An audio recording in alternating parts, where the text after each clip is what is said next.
rahmatullah masu sauraron mu barkanmu da sake haduwa a wannan mako na shirin Hononde Fulbe wanda yake zuwa muku kai tsaye daga tudun zinariya Jos da ke mita 93.3.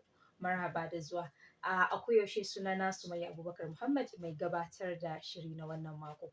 Tare da ni akwai malama Madam Faith Z Izan. Lale marhaba da zuwa, sannu da zuwa wannan shiri na wannan mako. Masu sauraron mu za mu je kai tsaye ga maudu'inmu na wannan mako na wannan sati shine mu tattauna wani gudunmawa matasa za su iya bayarwa ga nagartacciyar al'umma mai tarin zaman lafiya da kwanciyar hankali. Wannan shine maudu'inmu na yau. Malama Faith, duk da mun san cewa kowane al'umma ƙashin bayanta su ne matasanta.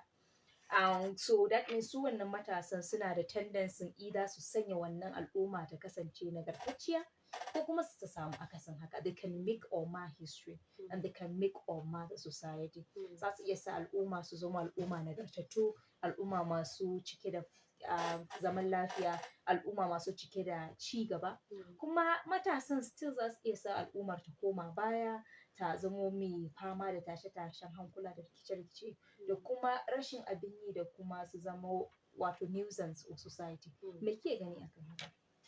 Abin da nake gani akan haka, matasa suna da roles da za su play na society.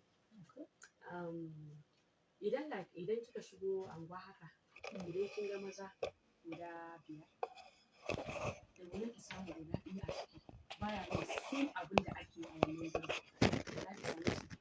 Suna yin abin da ake a wannan gurin. Okay, ta ɓangaren ɗabi'a kenan ko kuma yaya? Okay, sorry. Kamar a ce irin jungle ɗin nan, ghetto. To, irin area ɗin nan dai. Okay, idan kamar a ce misali nan ne, akwai kantuna ko kuma akwai inda ake sai da shaye-shaye misala. To, duk wanda kika gan shi a nan gurin yana sha member ne na wannan gurin. Sun san junansu, sun san members ɗin. Amma idan kai ba ka yi, babu inda za a yi a ce za a gani da wannan wurin ko tafiyan ku zama ɗaya. Kin fahimta? To, yanzu amma dai what I noticed like a anguwana, na fara ganin akwai muna da irin wannan area ɗin, amma na fara ganin kullum jan baya. Rabuwa ake. Ana rabuwa a cikin wannan jungle ɗin. Kin fahimta? Kin ga dama an samu progress kenan. An samu ci gaba. Don akwai wani yaro da ina ga ya bar school ma a GS2. Was my greatest surprise. An gaya mun cewa ai ya koma makaranta. So abokanan shi idan sun zo gurin irin bashi kamar kuma shine Capone da sauransu bashi a gurin. So su ma sun fara takura ma iyayensu, su ma za su tafi makaranta. So kin ga an fara samun progress kenan. So idan za a samu anguwani haka, idan da taimakon Allah da addu'a da kuma youth, idan za a samu taimakon wannan a dinga zuwa ana counseling nasu because they need a counselor to counsel them. Malama Faith, bari in ɗan ja mu baya kaɗan. Duk da a yanzu a nan jiha ta Filato muna murnan cewa muna kwankwaɗa romar zaman lafiya ta demokradiyya ta wannan ɓangare. An samu abin da muke ce ma relative peace. Amma kuma kar ki manta muna abin da ake ce ma post-conflict era. Post-conflict period shine bayan an yi an fama da tashe-tashen hankula. Kin san mutane suna nan tare da wannan legacies ɗin. A wa'annan key actors ɗin masu irin wa'annan za ki ga yawanci matasa ne. To yanzu kuma da abin ya tafi shi yasa kwanaki da muka yi magana akan yaya iyaye za su sa ido wajen matasa da kuma yara da suke mu'amala da su imma a makaranta ko wajen gida. Sai muka tattauna a lokacin muke cewa wa'annan matasan su ne kuma za ki ga idan aka ce ko rikici ya tashi su ne kan gaba. Wani lokaci suke shakulo rikicin ma ba a sani ba al'ummar gari idan masifa ta zo ta samu kowa da kowa. To a yanzu kina ganin wani halin matasa suke ciki? A'a sun fara canja ɗabi'unsu da tunaninsu zuwa gina al'ummarsu kuma a tabbatar da tabbatacciyar zaman lafiya ko kuma yaya ɗabi'ar matasa yake a yanzu? Gaskiya abin da nake gani a kan matasa su da kansu ma sun ma kansu faɗa. Sun ma kansu faɗa domin an fara samu kamar a ce yanzu akwai bad boys ba za ki iya wucewa gurin ba. Yanzu ko da za su taru kusan 100 ne za ki iya wucewa. Ba za a kwace miki waya ba, ba za a kwace miki purse ba ma wanda zai kalle ki. so kin ga an fara samun progress saboda su ai ba mahaukata bane mutane ne amma abin da suke sha ne kin ga yana controlling ɗinsu kuma to da kansu ma suna tunani to for how long za mu ci gaba bata society for how long zan ci gaba yin wannan rayuwar kuma ina ganin maza mates ina suna makaranta yaro bai kai shekara 30 ba ya gama makaranta yana aiki mai kyau kin san abun akwai wannan bangare bari in shiga cikin wannan gaba da kike maganan aiki malama Faith yanzu muna karnin da ana karfafa matasa su fito da skills ɗinsu sana'o'i da dabarbaru da hannayensu za su dinga yi suna samun kuɗi saboda miliyoyin wanda suka shiga makaranta suka fito da tarin kwalaye na matsayin shaidan gama makaranta ba su da ma gurbin aiki ballantana ibe su aiki so yanzu ana abin da ake ce ma self career ne wanda kai zaka nema wa kanka sana'a hanya da dabarbarun da kuɗi za su dinga shigowa saboda kai ka rike kanka yanzu a cikin wannan karnin ake an bar karni da ne ake yayi kisa lokacin iyayenmu ana tunanin ku je makaranta ku samu aiki a hand shi kenan to amma yanzu duniyar ta canjawar da ta yi kuma sai ta yi canji na ban mamaki yanzu wato duk wanda yake da sana'an hannu ko kuma wani abu da zai iya dogaro da kanshi shi ne yake samun abinci a bakin shi kuma nan gaba kaɗan wannan ma za ta sake komawa zuwa wanda ake kiran digital tech kuɗi da kuma samun hanyoyin shiga yana cikin wannan abubuwan da har yanzu bamu iya tapping daga cikin wannan resources ɗin ba duk da ana karkata you'll be surprised cewa a kwanakin nan kuɗi da wanda technology digital tech ta generating wa ƙasa revenue har ya fi wanda NNPC ta remitting so ina gaya miki wannan ne ba komai ba sai in gaya miki yadda abubuwan suke canjawa a yanzu matasa ya kamata su zauna su ga ina ne za su shiga ciki ina ne ya fi dacewa su mayar da hankali saboda a nan ne trend ɗin yake tafiya kuma a nan ne ake kyautata zaton nan gaba ba da jimawa ba a nan ne hanyoyin revenue da kuma kuɗin shiga za su dinga fitowa ta wannan hanya abin da nake faɗa shine a nan kwanaki kin jaddada cewa idan matasan nan suka yi kyau to iyayensu mata su ne suka yi kyau ko kuma iyayensu mata su suka fi ba da gudunmawa wajen ganin waɗannan matasa sun yi kuma wanda zai reflecting a society ɗinmu duk da a lokacin an yi gaba an yi baya an ja ni na opinion ɗin shine da uwa da uba dukkan su biyu su ne za su sa yes kowanne da matsayi da kuma role da zai play wato ba a cire ɗaya a cikin ɗaya haɗakar aiki ne kuma haɗakar ɗawainiya ce da Allah ya ɗora da kuma mutane da ake gari tare ba kar in ja ki ga wa'annan matasan youth ɗin nan har yanzu nake mayar da hankali akai kina ganin yanzu matasan mu sun mayar da hankali wajen sana'o'i ne ko kuma sun sake barin mayar da hankali wajen zaman banza ne ko kuma sun mayar da hankali wajen makaranta kar ki manta an yi wata 8 ba a shiga makaranta ba to what I notice idan ni ina da shiga fa ina shiga sosai ina shiga lungu but what I notice an dan samu a better society gaskiya kin ga duk da ce ba makaranta ana strike da kuma reception din da ake ciki but still we have a better society compared to baya to because wanda iyayensu za su iya biya musu makaranta yanzu suna sa ma iyayensu pressure su za su je makaranta su ba ruwansu ma ina kuɗi zai fito za su tafi makaranta wanda iyayensu ba su da karfi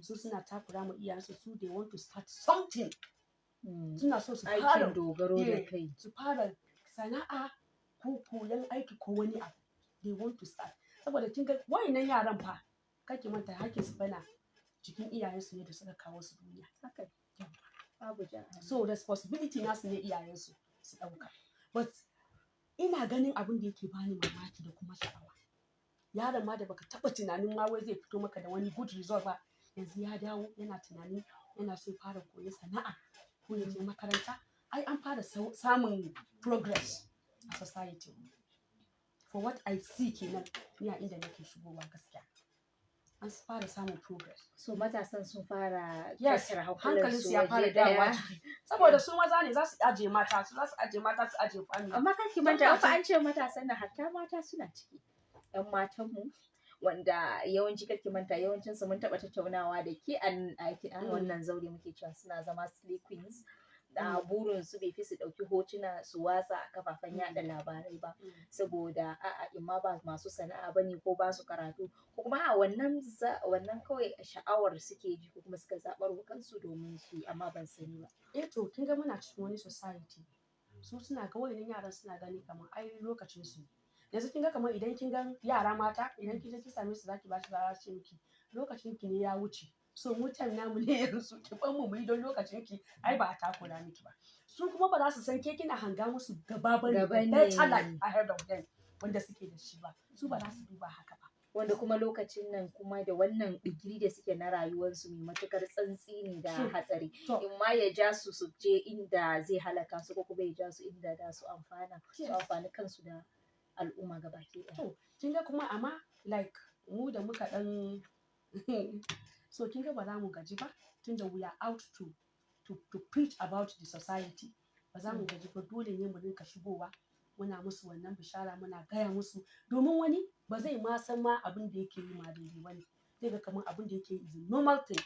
Okay, ba zai ɗauka abin da yake ba shi da kyau ba bai dace ba. Kuma normal abu ne, amma idan kika zaunar da yaro kika gaya mishi irin ga side effect din, wasu suna ɗauka wasu suna amfani da su because it's for their own good. Gaskiya ka. To wani sani ba a wannan side effect din yawanci ta harkar shaye-shaye kenan ko kuma ɗauke-ɗauke, a wanne ne kike ba da shaye-shaye? Kin ga shaye-shaye shi yake linkin ai ka je kai sata. Dan kin ga idan kana shan kwaya ne idan baka sha ba kamar akwai susa din da yake musu kai ne ina ga a jiki addiction da sai sun sha wannan kafin abin ya kwanta. To kin ga idan baka da kuɗin shaye-shayen fa me wani spirit zai direct ɗinka ka je ka ɗauka abin da zaka sai da ka fara bude bakin zanin mamanka ka duba ko lalita zai fara ka duba ka je ka siya. Kin ga abin da yake linkin da zuwa sata ke. Shaye-shaye ke contributing. A koyaushe dai muna fata cewa mu samu nagartacciyar al'umma, tunda duba da yadda ake wa al'umma matasan al'umman kyakkyawar fata. Bari in manta ba a kwanakin nan mun yi tsokaci da wata 'yar uwa muke magana sai take cewa ita a nata bangaren rashin ji da gagara da matasa suke yayi sauki, kuma yanzu yawancin matasa ana ta neman sana'o'i ne, sai nake ce mata to abinda za mu duba irin wannan sai mu duba kar ki manta wasu iyayen ba za su iya kai 'ya'yansu makaranta duk da ba hujja bane, amma kuma ba su da financial capability, ba su da wannan karfi ta hanyar ta kuɗi ko tattalin arziki in ce miki a haka sanya shi a haka da za su iya ɗaukan ɗawainiyar yara. Ga yanzu in aka koma jami'o'i ba musamman me zai fito sabo ba, tunda gwamnatin tarayya ta ce ba za ta iya ɗaukan gaba ɗaya ɗawainiyar funding jami'o'i ba, so that means zaki ga dole za su suma duba alternatives na wajen hanyar funding jami'o'i domin su ci gaba da aiki yadda ya kamata. Ta iya yiwuwa kuma iyayen yara za a sake koma musu a ce to kuɗin da kuke biya yayi kaɗan ya kasa kuɗin ƙara, za iya yiwuwa amma a hasashe ne wannan ba lallai ya tabbata ba. To ya kike gani ga 'ya'yan da ba su sana'a especially matasa, ga kuma yanzu ana shiga recession ɗin nan da ake ciki wanda yake ba wa a Najeriya kaɗai ba duka duniya gabaki ɗaya. Me kike ganin rayuwa matasa zai faɗa idan aka koma makaranta aka ƙara kuɗin makarantu kuma iyaye ba su da hanyar tallafa musu ta hanyar kuɗin makarantu? Yanzu kin ga for my understanding Allah ba zai taɓa ɗaura mana abu wanda zai fi karfin mu ba, wanda ba za mu iya ba. Da gaske. So ni ina ganin ina encouraging ɗin yara da kuma iyaye kar su ma wani iri to is true like mu iyaye muna tunanin nawa za a kara da sauransu. Ban taɓa zauna na yi tunani na rana ɗaya ma in ce ina tsoro ko ina shakka ba. Yaran ki nawa suke jami'a malama? Yara na 4. Suke jami'a? Maganar gaskiya. Yara nawa kike biya? Akwai wanda na sani yaran shi 9 suna jami'a. 9 suna jami'a. So a ce an ƙara kuɗin makaranta masu irin wannan iyali gaskiya zai jijjiga tattalin arzikinsu. Abin da nake ba ko muna karya gwiwa wa mutane bane, duk da haka dole a samu mafita kuma a duba 'yan dabarbaru da za a yi wanda za a ci gaba da rayuwa. That's what I'm saying, ki ci gaba. Yara na guda 4 ne wanda nake sponsor a high institution. Okay. Yes. Kuma dukkansu lokaci ɗaya ne yanzu da aka resume school zan yi registration. But I have never sit down in fara cracking bread ina in fara ya zan yi ba ina ma jin daɗi. Za su koma makaranta. Yes, kuma bari in gaya miki I can be able to pay their registration. I don't even know how. Kuma kuɗi ya zo. To malama Fitch ina ga ba za mu yi nisa a wannan magirin ba saboda na ɗaya ba mu san hanyar aikin da kike yi ba kuma ba mu san ya source of income ɗin keke ba. A matsayina zan iya cewa as a parent maybe na dogara da a ce to ma ni ma'aikaciya ce ko kuma ni yar kasuwa ce sai na fita na sayar na samu kuɗi a ciki za a yi cefane a ciki za a yi jinya a ciki za a yi komai in haya nake a ciki zan biya kuɗin haya in akwai wanda suke primary a ciki zan biya yan secondary a ciki zan biya ga yan jami'a rayuwa is I think da ke dawowa kin ga layin mai da aka yi kin ji farashin man fetur yadda ya tashi a rayuwa da ake mutane da yawa sun koma poverty line that's the fact in fact ba a nan ba statistics da the World Bank ta sake shine ana kiyasin 1.5 billion people go back into poverty za a koma rayuwar talauci da kwanci ba don kowai ba so da kinga kamar hankulan duniya ta rincaɓe recession ko ina currencies sun darajar kuɗaɗe na faɗuwa a ƙasashe yanzu na Ghana you can be surprised ga yadda wasu ke da ƙarfi na wasu na ta rugujewa ga na Nigeria kan shi karki manta a black market nawa ne per dollar and a government rate is just 480 430 amma a black market 720 inda ake ta maganan cewa zo ba na so mu mayar da hankali akan wannan maudu'in but ina so in clarifying komai wato in ba an canja wasu policies da aka yi especially economical policies ba da muke da shi wanda yake sa masu ƙarfi su ƙara ƙarfi talakawa su sake komawa cikin talauci we still have a long way to go amma duk da haka maudu'in mu na yau da kuma abin da muke mayar da hankali shine yaya matasa za su ba da gudunmawa wajen samun ingantacciyar zaman lafiya ingantacciyar al'umma wacce za ta ɗaukaku da zaman lafiya da lumana duk da matasa za a koma makaranta yanzu muna fata cewa wanda suke sana'o'insu su ci gaba da sana'o'insu kuma su rike sana'o'insu da mahimmanci ana haɗawa da karatu domin a gudu tare a tsira tare malama Fitch ina ga za mu buɗe layin wayanmu domin mu ji masu sauraro wani gudunmawa za su bada. Assalamu alaikum wa rahmatullahi. Wa alaikum salam wa rahmatullahi wa ke kira kuma daga ina ake kira? Ya sumayya sannun ku da sannun ku. Wa ke kira kuma daga ina? Ina magana da Abdullahi daga Gini. Okay, Malam Abdullahi kana da minti ɗaya wani gudunmawa za ka ba? Wato alhamdulillah wato na yi farin ciki da na ji wannan maudu'i kan mu matasa. Wato alhamdulillah zan ɗauki ɓangaren shaye-shaye. Okay. Wallahi yau akasari shaye-shayen nan ya koma ga matasa. Haka ne. Na rasa me ya faru kuma me damuwar mu matasa. Ya kamata mu kai hankali nesa. Wallahi shaye-shayen nan ba abin da zai ƙara mana sai ƙara ƙasƙantar da kai da kuma mutuwan zuci. Haka ne. Yau idan ka duba malama Sumayya wallahi duk wanda yake shaye-shayen nan ya shiga ya tara wani abin da ya zo ya kamata wanda jama'a suke duba. Haka ne ka. Don ne ba za mu dubi yanayin rayuwarmu ba. Allah ka shirye mu. Amin mun gode. Ya mayar da hankali akan shaye-shaye da yake magana na malama Fitch wani abu ya zo min. Me yasa kuma a cikin al'ummanmu muke gani yawancin like daba ko bari in ce daba ba dai sai kiga majalisi matasa sun cika for just no reason an rasa me suke hira kawai suke yi ko kuma shan shayi ne like lokuta da dama na kan so in tambaya wai me ake tattaunawa a cikin wannan guraren nan aka zauna aka yi majalisar nan ne me kuma ake bari mun ɗauki wannan waya assalamu alaikum. Wa alaikum salam barkanku da abokai. Okay, wa muke magana kuma daga ina ke kira? Muna nan Alhaji Kabiru daga Aisha. Alhaji Kabiru kana da minti ɗaya. Wani gudunmawa za ka ba mu? To gudunmawa ɗin shi ne Allah ya shirya mu gaba ɗaya. Amin. Kuma wanda suke yawan yin wannan abubuwa da ya danganci shaye-shaye yana da kyau a gane cewa ba hanya ce mai kyau ba. Ko kuma iyaye ku yi ƙoƙari ku ci gaba kar ku gaji da gaya musu gaskiya. in Allah da za a samu sauƙi da taimakon Allah. Ku tashi lafiya.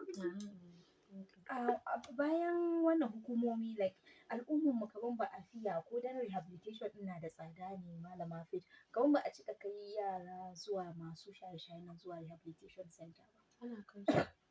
Okay, Dan kamar idan kika je gurin ma sai kin rasa ina zaki saka ba. wajen rehab. Ina ne centers din? Akwai muna da shi a Hononde. Okay. Yeah.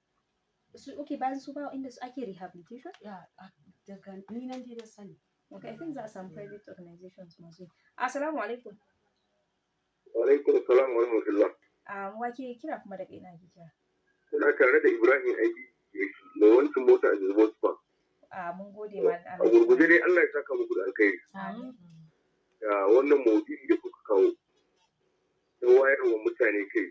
Tabbas yanzu matasa kansu ya fara wayewa. Ya ma waye da dama a cikin fasin kai ya waye. Yanzu kwanan nan akwai abin da ya faru, akwai wani bawan Allah da aka kama irin masu sace-sacen dama an dade ana zargin sa da sacen mashina. Lokacin crisis irin wa'annan su suke kuma both side ko ina akwai irin su. Su suke amfani da dama don su ƙara harzuka mutane, dinga tare mutane suna ɓace musu abubuwan su wasu ma su halaka su. Kwanan nan aka kama wani duk da dai an ce an ɗau doka a hannu. A nan unguwar ku bawan Allah da aka kama har ana tunanin an ɗau doka a hannu an ƙone shi saboda akwai bawan Allah da ya kwace mara mashin ya halaka shi ma kuma an yi la'akari da irin wannan ya faru da shi sau da dama. To kaga wannan abun alhamdulillah gaskiya. Mun rasa shi. Malama Faith kafin mu sake ɗaukan wani waya me zaki ce akan haka? Kamar maka ya jaddada maganar da kika yi da kika ce an samu ci gaba a tsakanin matasa da muke da su a cikin al'umma.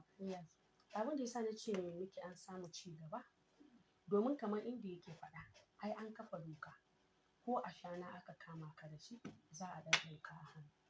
To kin ga wannan sai ya sa youth ɗin su ma suna gani a'a to me amfanin wannan rayuwar in je in sata abu ƙalilan abu kuma za a hallaka ni in bar duniya. It's not better for me in daina sata. So there's progress sosai. Tsare matasan mu. Yes. To bari mu ɗauki wannan waya sai mu ci gaba. Assalamu alaikum.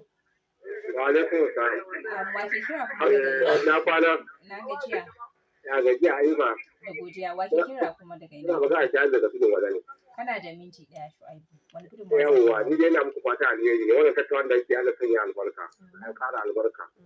Allah sa Allah ya ba mu zaman lafiya da Najeriya da Plateau gaba ki daya. Da fatan za ku tashi lafiya.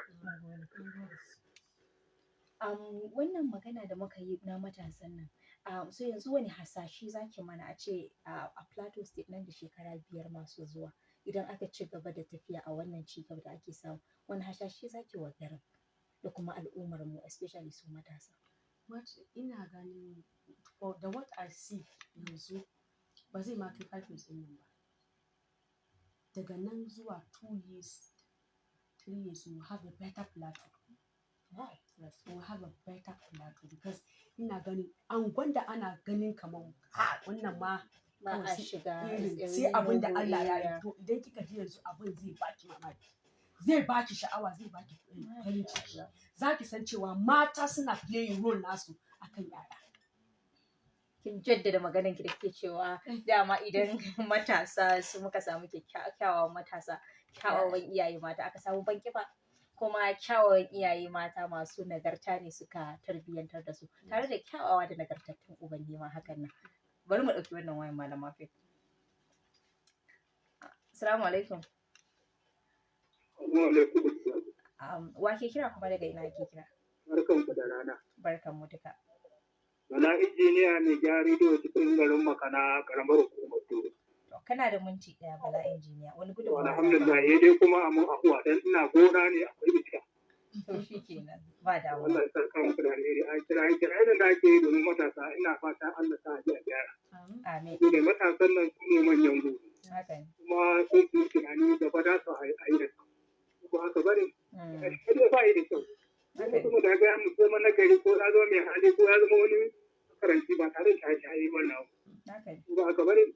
Allah ya saka muku da alheri, Allah sa a ji a duka ana biye mu gaba. Allah ya ji bayan ya ji. Mun gode sosai, ya yi magana mai taɓa zuciya malama Fidda ke cewa Allah ya sa matasan da ake yi domin su su je. Ina gani muna da minti 2 muka ɗauki wannan waya ba mu sake ɗaukan wani waya ba. Assalamu alaikum. Assalamu alaikum. Wa alaikum salam, wa ke kira kuma daga ina? Barkan ku tare da baki, barkan ku da kuna magana da Murtala ya ne da alƙairi. Okay, Malam Murtala, second 30 wani gudunmawa za ka ba mu? Masha Allah, alhamdulillah. Tsakani da Allah za ki samu matasa kowa yana kokari ya ga ya yi abin da ya kamata wajen ɓangaren sana'a da sauransu. Kuma abin da bakon ku suke faɗa yawanci za ki rinka ganin jangul ana zaune haka. Yawanci wani su shaye-shaye ne, wani kawai zaman banza ne. Wannan irin zaman da ake akan hanya ko ne mutum ko da bai shiga wani hanya ba, in suka ga wani abin da zai kwata ba ko kwacen ko wani tunanin su zai kai musu wannan aji a kwace ruwa saboda ba aikin. Haka ina kira ga mutane a unguwa wanda suka san suna da sana'a don Allah mu dinga ɗan jan matasan mu a ciki. In ka san za ka iya taimakawa ne zo mu je jin sana'a ka dinga ɗan koya mai yadda ake sana'a ko aiki. Wallahi kwana ɗaya kwana biyu za ki ga a ɗan bari irin abubuwan da fatan za ku tashi lafiya. Amma kuma ya ba da shawara mai matuƙar muhimmanci.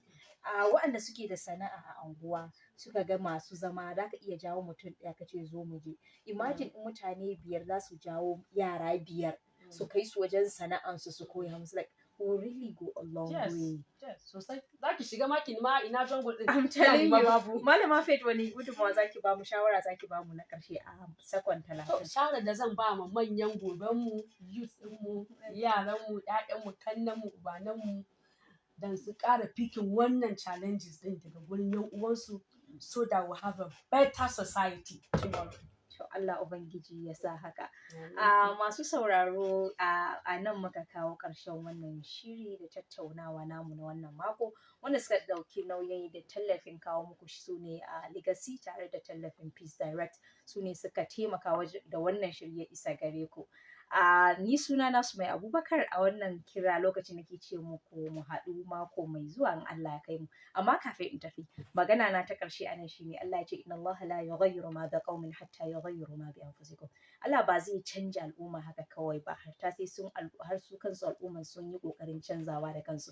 Muna kira da matasa domin ku ne ƙashin bayan al'umma, ku zamo jajirtattu nagartattu. It's not easy, we know, but duk da haka ta wajen ku ne za mu samu ingantacciyar al'umma masu tattare da zaman lafiya da kuma kwanciyar hankali da lumana. Mu haɗu mako mai zuwa Allah ya kai. Mun gode.